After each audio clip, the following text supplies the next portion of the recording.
Your who then influences your how, and you create something amazing. Completely differentiated, but not by what you do, by how you do it. And I'm just going to give you one example of this, nothing to do with the state agency. There is nothing more commoditized than the news.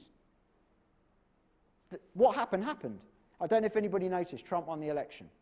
But that's the news. You know now. That's it. What else to say? That's not how people make money out the news. The Guardian takes a left-wing view of the news. In so doing, it alienates over 90% of the UK population. They don't care. They create a left-wing spin on the news. What they report is the same as everybody else. It's how they report it that's different because of who their market is. And just to be apolitical, the Telegraph do exactly the same the other way. They put a right-wing spin on the news, and it's not what happened, it's how. And you know what? It doesn't matter whether you're on the left or the right of politics. If you are on the left of politics and you read the Telegraph, it'll probably wind you up. But it'll be interesting. It won't be dull and it won't be boring because they take a position.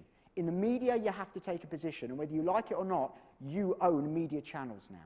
And so much of the content we see online is dull and boring and Me Too stuff because people refuse to take a position. And by the way, right, it feels like this is really dangerous, this is bold, I'm going to take a position, and that means I've got to decide who I'm for, and I might even decide there's a bit of my marketplace that I'm not going to work with anymore, right?